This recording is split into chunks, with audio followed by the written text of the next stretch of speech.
Do you believe a murderer can truly forget their crime? Or is it a perfect act to deceive investigators? In this video, we take you inside a high-stakes interrogation of a brutal murder case. A group of homeless individuals turned against one of their own, but when caught, one of them claims to remember nothing. Is it real amnesia or just a clever psychological strategy? Terrifying details, contradicting statements, and intense moments await. Hit the subscribe button now to stay updated on more shocking cases. We bring you exclusive analysis and in-depth insights you won't want to miss. Marcus Wayne Atkins, a 28-year-old homeless man, suddenly found himself at the center of one of El Paso's most shocking crimes in 2014. A body, beaten, stabbed, and burned, was left to rot in an abandoned building. When police arrived at the scene, they discovered a palm print on a mirror belonging to Marcus.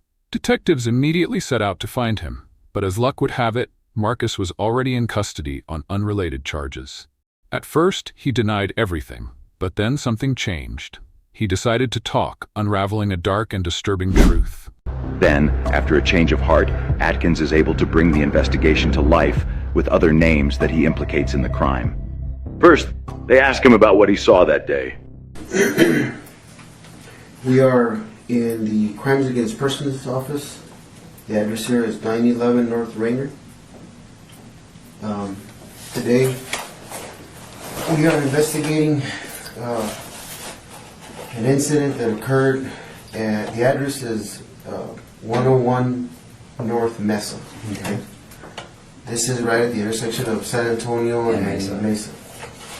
The police department has documented whatever may have taken place there under case number 1424-8089. We were asked to go there.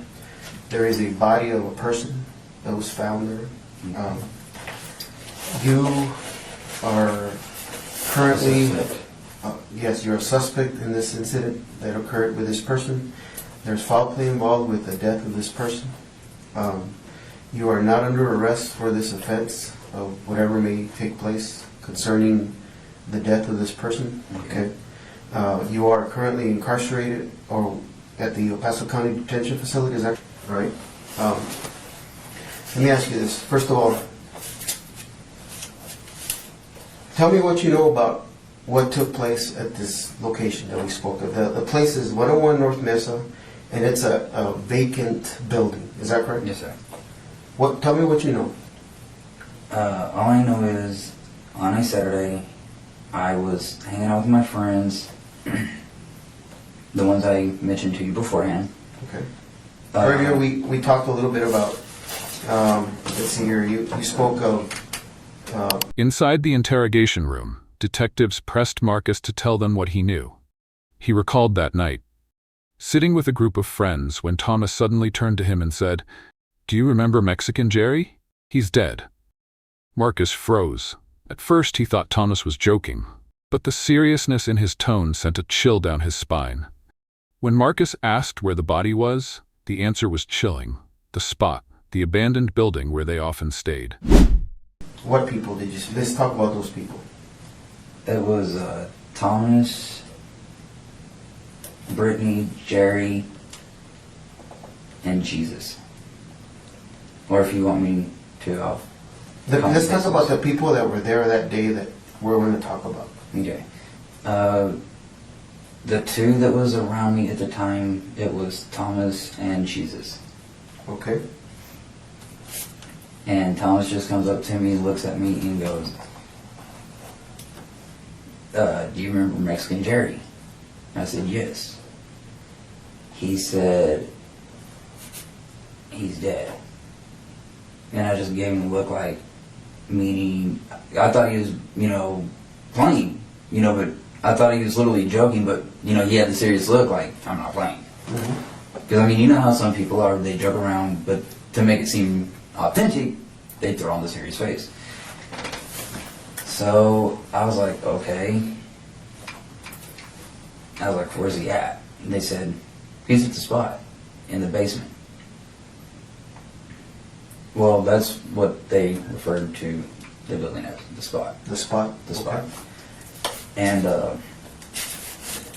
I looked at Thomas, And I told Thomas, I was like, look, just so I thought he wasn't playing, I was like, all right, show me the body.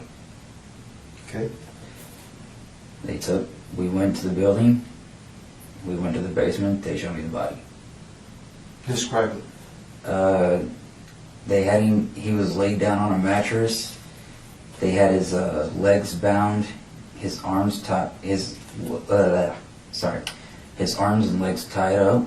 They had him gagged. Marcus followed Thomas and Jesus down into the basement.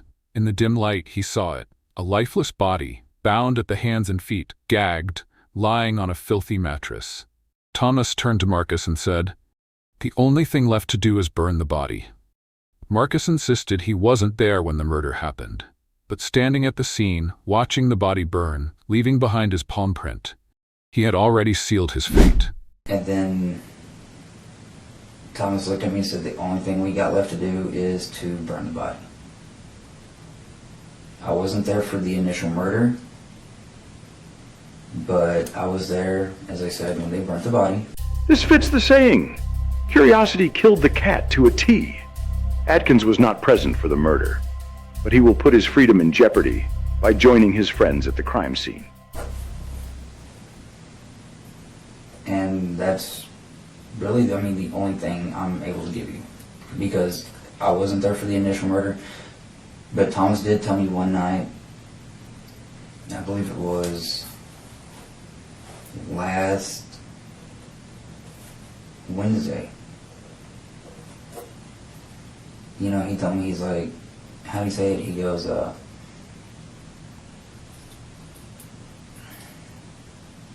do you tell me? I'm trying to think of how he worded it. But I'm trying to remember how he worded it, but I might not get it word for word. I believe he said, he's like, when I killed Jerry, he's like, the way I killed him, because I envisioned it more. With Marcus's confession, detectives had a new name, Jesus Barraza. Coincidentally, he too was already locked up on other charges. When interrogated, Jesus showed no fear. When asked about the victim's identity, he didn't hesitate. Jerry Luna. Until now, police only had a nameless body. Now they had a name and a breakthrough. Jesus will tell one hell of a tale. He will try to downplay his involvement. In the coming episodes, you'll see the contradictions. Let's just say, the jury sure saw them. So you sure don't want water or something? Then you say coffee keeps you up, huh? So makes you fall asleep. All right, give me 1 second. So does my medication. I'm sorry? So does my medication too. Oh, really? Yeah. Okay. All right, give me 1 second. Let me put some stuff together here. Like we mentioned earlier, when we first met with you over at the jail, I'm Detective Ochoa. This is Detective Sanchez. Okay, this office is at 911 North Rainer Police Headquarters. That's the address and the name of the building. We are at the Crimes Against Persons office. Okay, do you know what today's date is? Not really. Today's date is September the 8th, 2014. Right now it is 2:58 p.m. I have to let you know so that we understand we're on the same boat. Okay. Do you forget the dates? This is an interview, formal interview. Go ahead and give me your full name, please. Jesus Eduardo Barraza. Okay. We, from the Crimes Against Persons office, are looking into the matter of the situation concerning us having been called to 101 North Mesa. It's a vacant building. Last Friday, which was September the 5th, we were called to this place, and it turns out that there was a body of a person that was found, and since then we've been... Jerry Luna, 21, was known for coming into the building early in the mornings, disturbing the others, especially Britney. But was that really enough reason to kill him? According to Barraza, it wasn't just about being a nuisance. A man named Stepp had made the decision. Jerry had to die. And once that decision was made, no one dared to stop it. Looking into this, After reading Barraza his rights, and after he waived his right to counsel, the detective immediately starts verifying the information he received from Atkins just a few days earlier. all right, let me ask you, tell me, first of all, are you familiar with that place? Yes, sir. What do you guys call that place? We used to call it the spot. The spot? And it is right at the intersection of San Antonio and Mesa, is that correct? Yes, sir. Okay, do you know what store it used to be? There used to be a El Paso discount, or that's about red outside the building. Okay, all right. And at this point, it's vacated, right? It's empty. There's nothing there except, you know. Furniture, little furniture. Tell me what you know about this person that expired there some time back. Oh, his name is Jerry Luna. Well, Gerardo Luna, but we call him Jerry. Jerry Luna. Okay, Gerardo Luna. This is huge. Up until this point, the body of the deceased was a John Doe. Now the identity of the man is revealed. We'll go along and eventually we'll have you do something with it, okay? Now, Jerry Luna was the person that was killed. Yes, sir. Okay, what happened? He was having confrontations with mostly people that would stay in that place. Okay, people like who? There's Britney Harden, Thomas McNair, Jerry, I can't remember his last name. Okay. Stephen Figs. Stephen who? Figs. Okay. And that's about it.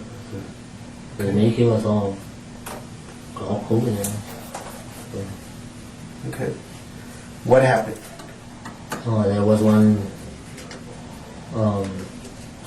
morning that he would go until Jerry Luna would stay at the place no more, and he would go early in the mornings and wake everybody up. And so Britney would be like pissed off that he would do that. And Jesse like started talking and like having a confrontation. And then there was Stephen Figs would be like, yeah, you know what, he'll put a hit on. The real reason behind the murder became clear. Jerry had tagged graffiti on the walls, something the group feared would get them kicked out of the building. What started as a petty conflict turned into a brutal execution. As the case unfolded, one question remained. Was Marcus Wayne Atkins just a witness, or was he more involved than he admitted? I'm Jerry Luna, and he wanted to put a hit on Britney. What do you mean a hit? Yeah, like he wanted them dead. Because he would go in the morning? Because he would basically, Jerry Luna is the one that tagged basically everything on the wall. We would clean this place as long as we could stay. Barraza claims that the owner of the vacant property knew that they were there and had no problem with them staying there just as long as they did not damage the building. He continues to say that the group was mad at...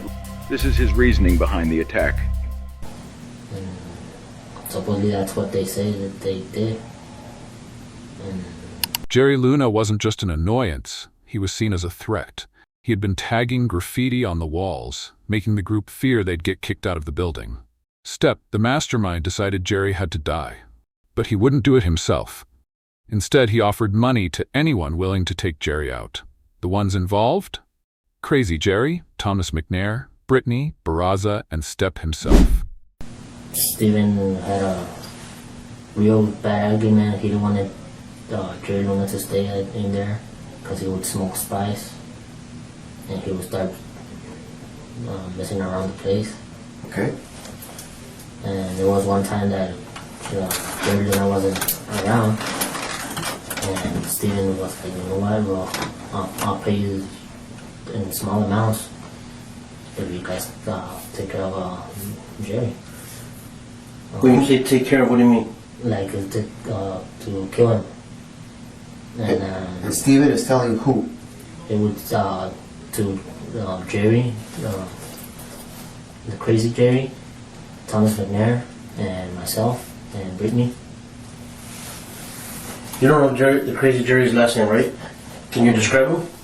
He's about 6'3", 6'2", 6'3". Medium build. He claims he has a military background. That's all I know about him. Just so that we can clear the record, maybe, can you uncover? Barraza would spend the next 8 minutes confirming suspects and putting his initials on photos. We spared you and edited that out. When the interview continues, the detective tries to get more details about when this attack happened. Remember, Jerry Luna's remains were decomposing when discovered. This takes place, can you approximate, more or less? You can use like a day that you remember for sure that it was the such date. That's a problem I basically don't recall dates. Okay. Let's say, for example, today's date is The 8th. September 8th. If we were to go back to August the 8th, are we going back too far? Yes. Okay, so let's go 3 weeks ago. Stepp promised payment once the job was done. But when Jerry was dead, no one got paid. Detectives asked, did Stepp know Jerry was dead? The answer was yes. Thomas, Crazy Jerry, and Britney confirmed to him that the murder had been carried out. No, that's just too early. Too early? So, So it would be between the third week of August, fourth last week of August. okay, so hold on. If we go third week of August, then it's only been 2 weeks that this happened. Are you saying maybe the first week of August? So I don't recall. Okay, how many weeks do you think it's been since this incident took place? So I've been incarcerated for 3 weeks, so I'll be saying about, I'll say like a month. About a month? So, If it's today the 8th, I'll say like on the 8th, or about 9th. more or less? More Do you or know less. what day it was? Not to my confirm. Like what day of the week it was? You don't know? It would be probably on a Friday or Saturday. Okay.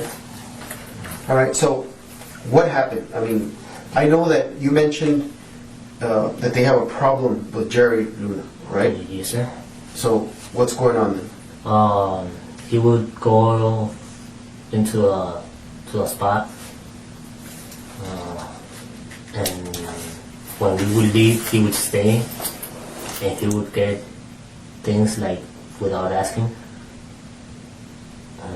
Mostly like borrow clothes that didn't belong to him.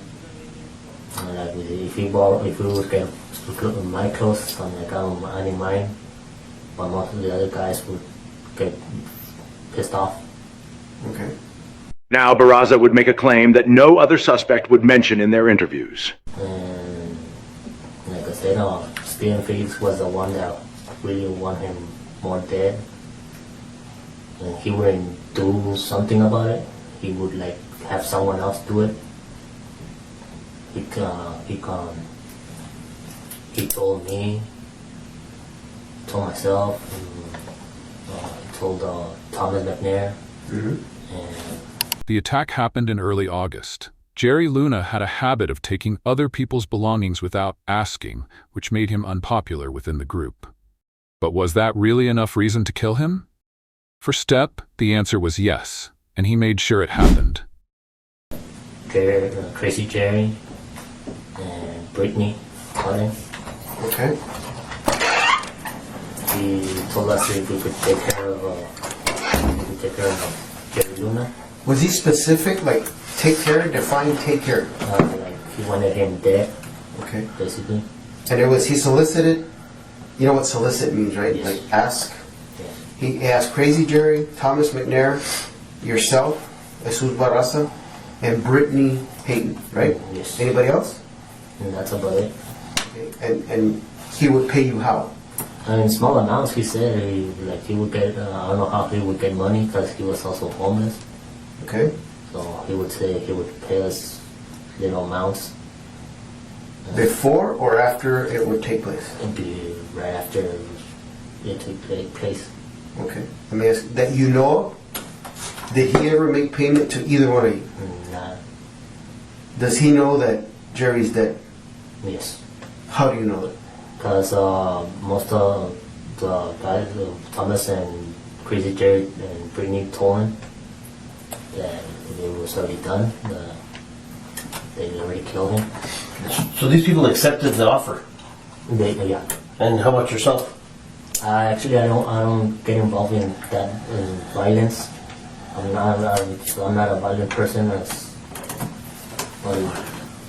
I get violent, but when I'm not on medication or. Okay. The detective starts to ask Barraza about the attack. Barraza tries to distance himself and claims he is a spectator. So about a month ago, let's say, for the sake of categorizing it as 4 weeks ago, August the 8th, more or less.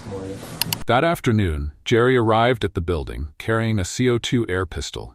He was high on synthetic drugs, spice, hallucinating, pretending to shoot at invisible figures. This was the perfect moment. Barraza tried to warn Jerry to leave, but he didn't listen. When he stepped down into the basement, he had no idea he was walking into his own grave.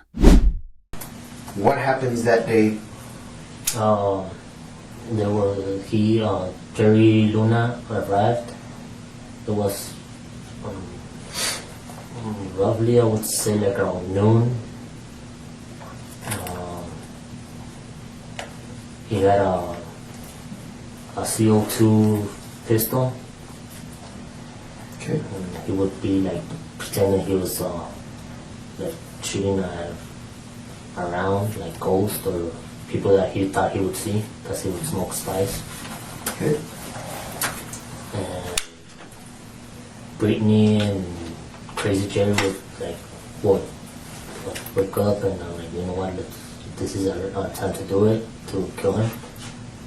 And, you know what, I'll be there. So I told him, you know what, if you guys are gonna do it somewhere downstairs or do it outside somewhere in the alley.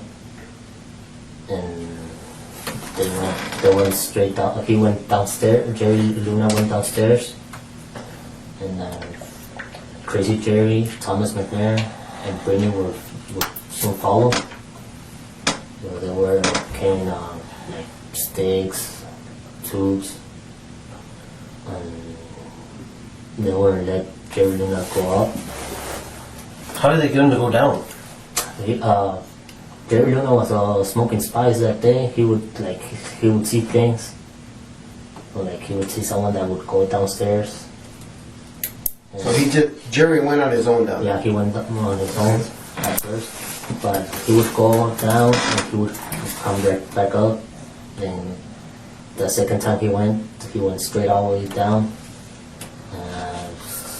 which I found it weird because he never did. The first time Jerry went downstairs, he came back up. The second time, he didn't. Britney, Crazy Jerry, and Thomas followed behind, carrying weapons. At the staircase, Jerry and Britney argued. When Jerry insulted her, Crazy Jerry snapped. He lunged at Jerry. Thomas swung a metal pipe, slamming it into Jerry's ribs. The attack had begun. Back right there, and then the Crazy Jerry, Britney, and Thomas would follow right after that. Mm-hmm. And while they were arguing with Jerry Luna in the stairs, I'm like, you need to, like, they wanted him to go more deeper in the first floor. From there, they were like arguing. I talked to Jerry Luna and told him, you know what, for your safety, I'd rather for you to leave and don't come back at all.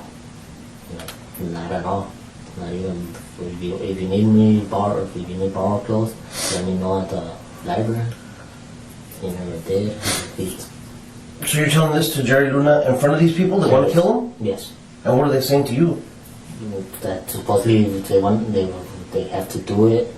I'm like, I'm not gonna get involved. I'm like, I'll be up here. I'll be like. Then they started arguing. Britney and Jerry Luna started arguing. Jerry would call her a bitch. By this time, Crazy Jerry and Britney were dating. And Crazy Jerry got real mad, pissed off that he called Britney bitch. And he would grab him and he would just run straight in his brain. And Thomas McNair would grab one of the poles and would hit him on the ribs.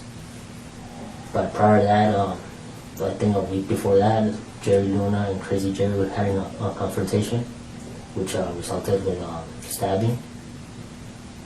And they tried to open his wound back. And they would just hit him. In that stabbing, who? This wasn't a random assault. Barraza revealed that Jerry had been stabbed before. But detectives uncovered something else. The previous stabbing had nothing to do with Crazy Jerry. Instead, it was the result of a fight over a woman. Had Jerry been targeted all along? Who stabbed Luna? Crazy Jerry? Crazy Jerry. Yes. 2 days after this interview, Barraza's story about Luna being stabbed would be challenged when detectives interviewed Geraldo's cousin. Detectives confirmed the crime scene, the basement staircase. Jerry was lured down there, never to return. The testimonies were conflicting, but one truth was undeniable. Jerry Luna was murdered according to plan. And the biggest question remained: who actually killed him? At the stairwell, Jerry Luna was struck hard in the ribs by Thomas McNair with a metal rod. Crazy Jerry held him down as blood started to drip from his face. Barraza stood by, watching, not interfering. Jerry pleaded for mercy, but to his attackers, his fate was already sealed. This fight, argument, whatever that started, is it right there between the two stairs? It's between the second stairs and the first floor. Okay, all right. So all of that's taking place there, and you're saying that Thomas starts to hit Jerry Luna Yes, sir. in the area where he had been stabbed? Yeah, right on the a rib cage. Okay. And what is Crazy Jerry doing? Just holding him. Okay. Is there bleeding? No, there's blood because he hit him also on the head, face. So there should be blood there in that area. Yes. Okay. And where are you at? I'm on the middle, actually, between the stairs, going up and then going Okay. down. The little platform? Yeah, the little platform. Are you close to these guys? Like, how close? Like close as in like physically. How far are you from them fighting? I'll say like from here to the door. Okay. All right. Which is probably about 5 feet, No, more or less. Okay. Yes. So they're fighting, and what are you doing? I'm just standing. So I was trying to convince Jerry Luna to leave and not come back. Okay. Do you ever at that point put your hands on anyone? No. Does the fight or the rumble, what was going on, does it ever come to you No. and Lena? Jesus has one problem. He is just the first of 3 other accounts about the attack. Detectives will be looking at the evidence like... Britney screamed, "Do it, finish him." Thomas struck again, harder this time. Crazy Jerry, despite a minor injury, returned with even more rage. Jerry was tied up and thrown onto an old mattress. His eyes now held only despair. fingerprints, DNA, and they will also be looking for consistent statements. Do you ever have blood on you from, because you say that there's blood, right? Do you ever have blood on you on your clothes, on your hair, on your hands, your feet? No. You don't? No. At all? Are you sure? No. Yeah. Okay, so the fight's going on, and then what happens? Jerry Luna started complaining about his ribs, and by this time Thomas grabbed another pole, like a thicker pole, tries to hit him on the head, and this is where Crazy Jerry got injured in the eyebrow. And Jerry Luna was also hit, and there was more blood, and I just turned around, waited to. I saw Crazy Jerry walking towards Britney because he was bleeding. And this is all happening on the first floor. And then I hear Britney just screaming, "Do it, do it!" And from there, I just hear Thomas, Jerry Luna, like, "Don't do it, don't do it." I'm like, "I'll leave." But then Thomas was telling me, "You know what? It's already too late." And like he was saying softly like it's for to save your family or something like that. I heard something family, and then he would just hit him. He grabbed a couple of minutes later. Crazy Jerry arrived back again.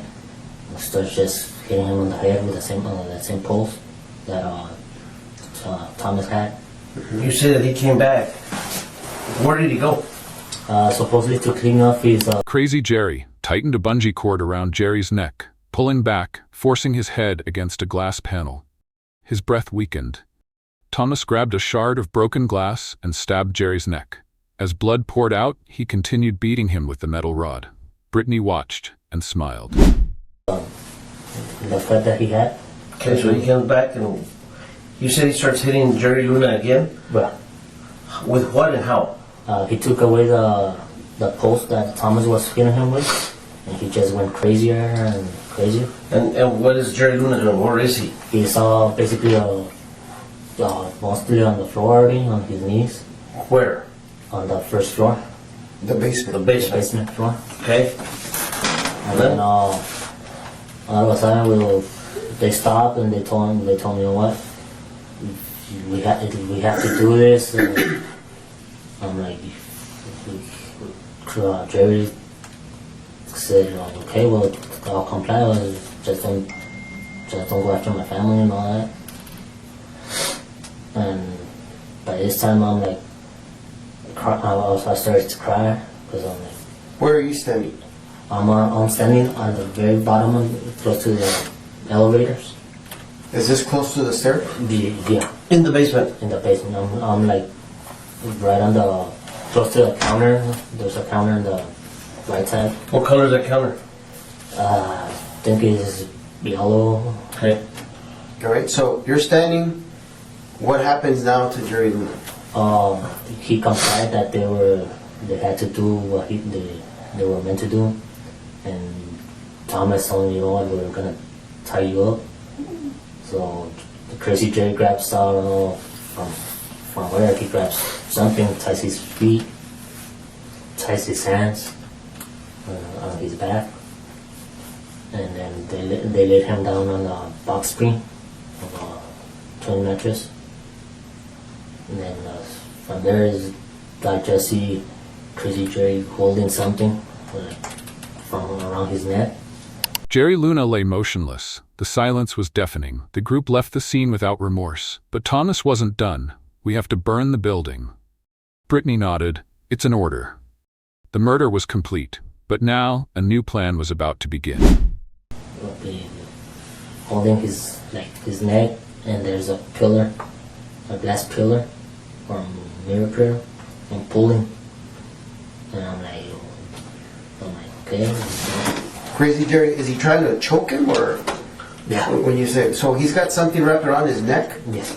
and he's pulling from the backside? Yes. Like applying pressure with that, is it a rope? What is it? It looked like mostly like my old bungee cords from my backpack, because I left them there because I had my sleeping bag on top of it, my bag. And you're saying that Jerry had his legs tied together and his hands, are they tied in front of him? On his back. On his back. And now he's laying, is he face up or face down on the mattress? He's like basically laying down, but his face up, and he's like his face, the back of his face is against the mirror. That pillar. That pillar. Okay. And Jerry pulling. So let me ask you this. Is Crazy Jerry like hugging the pillar? And or Basically he was just like sitting down, pulling the two. I think it's pretty sure the bungee cords, and his foot on the pillar. So he's on the other side of the pillar. Yes. So just so that we can have it right. What the pictures that I've seen, there's a mattress that's right next to a glass pillar. Yes. Right? Yes. So his head, like the back of his head, meaning Jerry Luna's, is against the pillar, right? The back of his head. Yes, sir. And then he's got those bungee cords, or what did you call them? I call them bungee cord. Bungee cords. And then Crazy Jerry is on the other side, On the toe, yes. and he's like, does he look like? Jerry Luna had nowhere left to run. Crazy Jerry tightened a bungee cord around his neck, pulling it back with force, pinning Jerry's head against a glass pillar. Jerry thrashed, his eyes wide with terror. But there was no room for mercy. Thomas stepped forward, holding a broken shard of glass that Britney handed him. Without hesitation, he stabbed Jerry in the neck. Blood poured out, and whatever screams Jerry had left were silenced. The bungee cord snapped under the strain, but for Jerry, it was already too late. Thomas swung a metal rod, smashing into Jerry's ribs.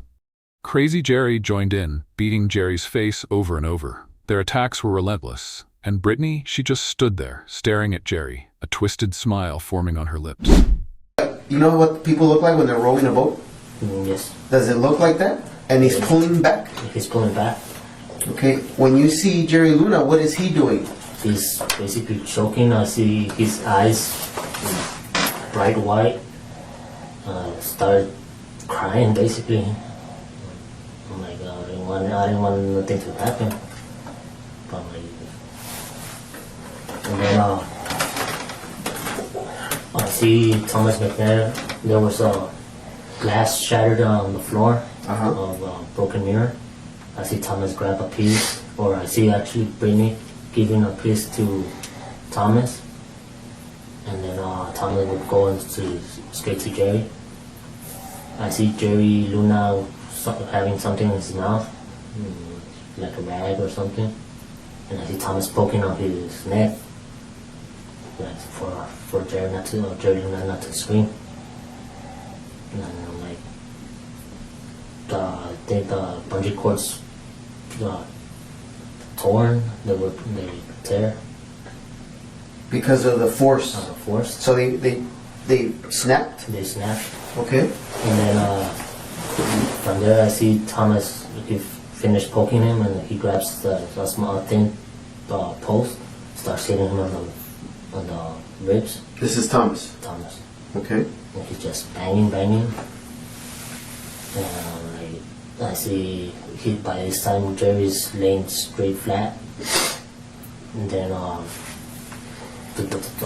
Crazy Jerry grabs another pole and does the same thing, and does it on his face too. And you know what, Britney was like close. As the final blows landed, silence fell over the basement. Jerry lay motionless on a filthy mattress. No one checked if he was still breathing. They simply exchanged glances, knowing the job was done. Without another word, they left. But Barraza couldn't escape the horror of what he had just witnessed. He rushed to a nearby bar, drowning his thoughts in alcohol. But before he could drink the memory away, Thomas and Britney arrived, this time with a new plan. We have to burn the building. Looking at the eyes of Jerry. What was she doing? She's just looking at him, like she was enjoying the blood. What was she doing physically? Can you demonstrate? She was just like looking down and would like start giggling or Giggling? yeah. I'm like, by this time I'm already like from 5 feet, like I'll say 5 feet from Jerry Luna's body. And then I don't see him breathing. And then they decided, you know what, he's not breathing already, let's go. So we decided to leave. We left, I went straight to a tab. I'm just trying to get him on my mind out of the situation. The tap bar? Yeah, the tap bar. When you're having drinks, whatever. And then these same people, along with now Atkins, show up. Yes, sir. At the tap bar. At the tap bar. Then what happens? They went in, and the bartender started to ID everybody. Thomas McNair and Britney don't have an ID. Okay. So the bartender told him to leave. And then I stayed in. And then a couple of minutes later, Thomas was calling me outside. And he told me, you know what, we have to burn the place. So I'm like, we gotta torch the place down. I told him, you know what, we can do that because when I'm here in El Paso, that's the only place I could stay at. So I'm like, John, we're not gonna burn the place. I'm like, still refusing. Britney tells me that we have order. Barraza froze. Burn the building? That meant destroying the only shelter he had left. He protested, but Britney didn't give him a choice. We don't have an option. It's an order. She claimed her father had given the command, a man she described as part of a dangerous biker gang. Barraza wasn't sure if it was true, but he knew one thing. Refusing wasn't an option. With no way out, he followed them back to the scene. Thomas grabbed a bottle of lighter fluid from a nearby barbecue area. The plan was set. Jerry Luna was dead. Now, they were ready to erase every trace of him. I supposedly heard that her dad called her, so then we have to burn the body. So you're assuming that she told Dad? Yes. Okay. And By any chance, you know her dad's name? no. But she says that her dad's the president of the KKK. That he's a biker, president of a biker club. I don't know what. Where? I don't even know. You don't know? Did she ever talk about her hometown? Is that El Paso? Nah. She's not from here? Nah. Okay. But she never tells you, oh, I'm from Houston or anything? She would say something Angelo San Angelo? or something like that. Okay. All right. So they're telling you we have to torch the building. You're saying no because that's where you normally stay when you're in El Paso. Yes. And then what decision is made? Thomas and Britney decided to go back. I told them, you know what, I'll go with you guys, but if you guys just gonna burn the body only. We did. We went back to the spot. We went through a side door. They found a lighter fluid. And we went straight downstairs. What color is what kind of lighter fluid? Is it like for barbecue? Barbecue fluid. Do you know what color the bottle was or the container was? The container was white. You know what's brand or what Nah, made? to be honest, I don't. Where was it at? It was on the close to the meters. Or the minute as soon as you go in through the black door. Okay, so if I'm standing at the intersection of Mesa and San Antonio and I'm facing that building, the entrance that you guys used is to my left or to my right? Will be to your right. The building was eerily silent as they returned. Thomas led the way, prying open a metal back door. The three of them slipped inside, heading straight for the basement. There in the darkness, Jerry's lifeless body remained. Thomas lifted the bottle and poured the liquid over the corpse. No one spoke. No one hesitated. Britney stepped back, watching, waiting for the final step. Fire would be their answer. But would it erase the crime or ignite the truth? So it's between those two buildings, that little alleyway? Yes, it's a Okay. back door, metallic back door. How do you guys get in there? Was it unlocked?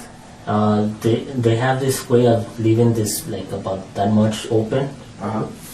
where you could see that little clip for Like a latch? that latch. And Thomas his finger would fit in there. He will find a way to open it. So he would like jimmy it, like Yeah. he would, and then the gate would come open? Yeah. And then you guys would walk in. Yeah. Okay. In that alleyway, is there a barbecue pit? Yes. Like a grill? Yes, there's a grill. Is it in that same alley? Yes. And is that where the lighter fluid's at? Yes, sir.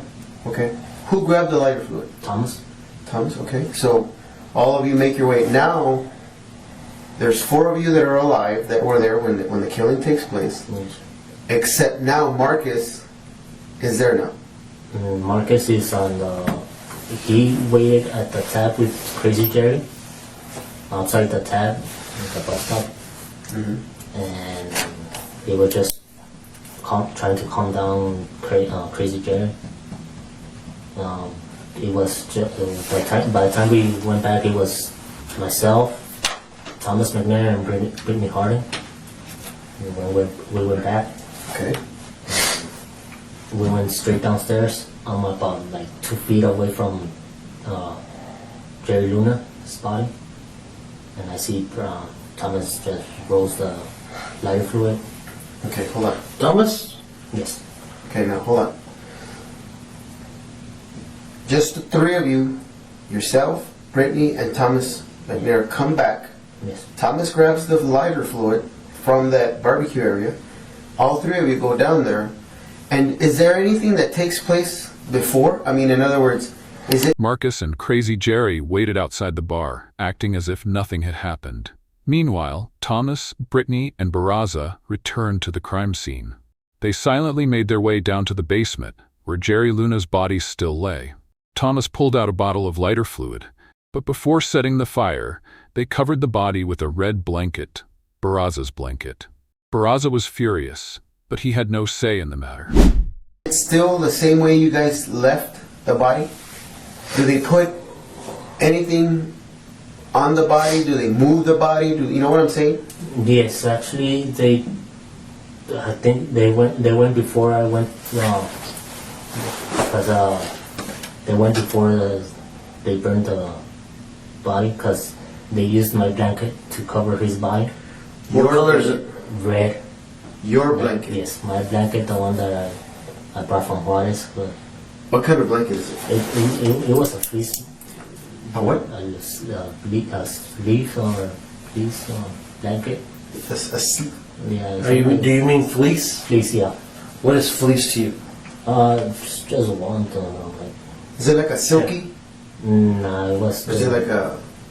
Pelucito. Yeah, fleece. It's okay. Okay. And it's red in color. Yes. How does your blanket come into play? I mean, Actually, I told them why they used my blanket, and they said that we had to cover his body with something. why? They didn't even give me an answer. But I guess what the point I'm getting at is, there's 3 floors, huge building. I don't know where your blanket's at. Do you know where it's at? It was on the beds, Where? and the second floor, main floor. Uh-huh. It was on the beds. That little room that's... That little room. Okay. So why pick your blanket? I don't know, because Isn't there a lot of blankets here? there were a bunch of, but they were not that long, basically. Okay. Are you sure you don't go get the blanket? No. Who got the blanket? Nobody told me. I just got mad that they used my blanket, the one I used to cover myself. Do they cover the whole body? Yeah, the whole body. Britney struck a match and handed it to Thomas. The fire ignited at both ends of the mattress, engulfing Jerry's body. Without looking back, they left, convinced that everything would burn to ashes. But they were wrong. It was bad. Okay. So then, who puts the lighter fluid on the body? Thomas. Just him? Yes. Okay. And then Hold on. And it's just you 3 at that point? yes. Okay, where's Marcus and there's one more person? Crazy Jerry. Yes. They're outside the tab. Okay. Do they eventually come into the building? No. Are you sure? Yes. Because by this time, when they Britney and Thomas lit the matches. How did Britney light the match? Oh, with the match that Thomas lit. I know what. Did she have the matchbook, or was it something else with like a lighter, or what was it? Just a little pack of matches? It's a small pack of matches. So Britney did that. She lights a match, and what does she do with the match? He lights a match and gives the matches to Thomas. Then she starts burning one of the corners of the bed, where she with supposedly it was lighter fluid. And then Thomas does the same thing on the other side. And I just see the flames burning higher and higher. And we decided by this time I had to get all my stuff out, my bag, my clothes, my medication, and leave. We went back to a tab. When we got back to a tab, Crazy Jerry and Marcus were already outside still, waiting for us. So I went back inside to the tab with my other friend who bought me the drinks. Back at the bar, life carried on as usual. Marcus borrowed money to buy pizza, while Barraza left with a friend, trying to drown out what had just happened. No fear, no regret. So he decided that he wanted to go to another bar. I said, you know what, yes, I'll go with you.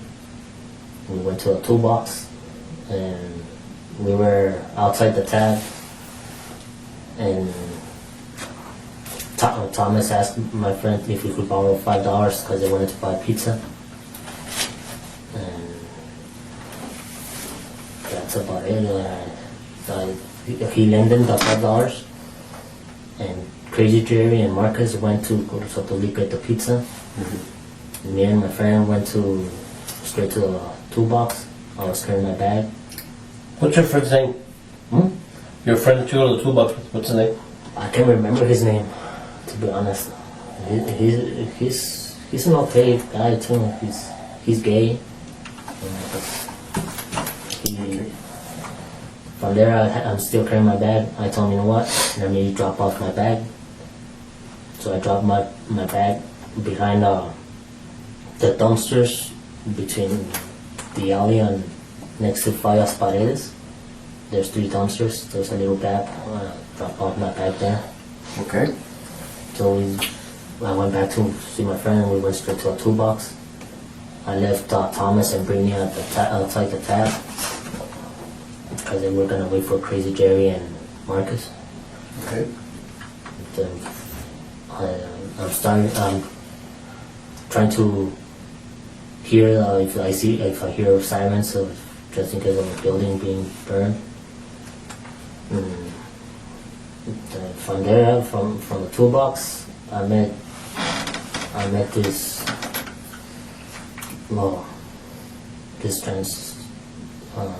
transsexual guy. He took me to his. The next morning, Barraza returned to the building. To his shock, it was still standing. There were no signs of a major fire. Jerry Luna was still there. House, his apartment, over there by the west side. The following morning, I wake up. It was like 3 o'clock in the afternoon. When you took the ride with this, is it a transvestite or transvestite, like a crossdresser? Yeah. When you went to his house, did you know the person? No. Did you have sex with the person? Yes. Okay. So that night, after that bar, and after having gone through what you just went through, you went with this guy to go have sex. Yes. Okay. So then you come back the next day. I come back. Came walking from those streets by like Carnival Festival and all that. You came all the way down there. Yeah. You walked all the way. I walked all the way over there. I walked back to a library, and I told I saw Thomas. Which library? The main library, the one across the Missouri? Right there in Missouri? Yeah, right there. By the ballpark? The ballpark. Okay. And I told him if by any chance he grabbed my bag, and he's like, no. So I went straight to go get my bag. And I see that the building didn't burn. So I tried to see a way to go in and put my bag back inside, so I could at least spend the night again. I tried to avoid going downstairs, and I left my bag and I went straight to the library. Okay. When you went back to leave your backpack there, who's there? Is either one of those guys there? Nobody. Okay. And since that, now it's August 9th, okay, where it's just more or less an approximation. Since that time, has either one of you guys gone back? I've been going back some ways. Despite knowing the body remained, Barraza continued to sleep in the building. His indifference earned him 40 years in prison. Marcus Atkins, for destroying evidence, was sentenced to 5 years. They tried to erase the crime, but in the end, no one escapes justice. Somehow they're like afraid of going by themselves. I don't mind. I don't have nothing to be afraid of. Let it sink in. There is a dead friend in the basement, and you go back and sleep in the building for days. Perhaps that's why Barraza received 40 years for this crime. Or maybe it's something said in one of the videos of the other subjects. You'll find them in the description box below. This case isn't just a story about crime.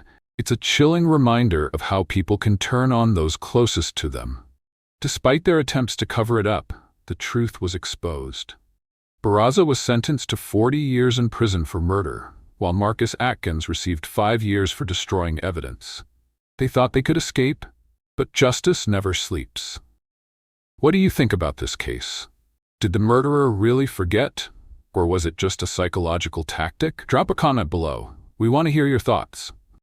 Don't forget to subscribe to unlock exclusive perks and keep exploring shocking true crime cases with us. Thank you for watching. The truth always finds a way out, and crime can never stay hidden forever.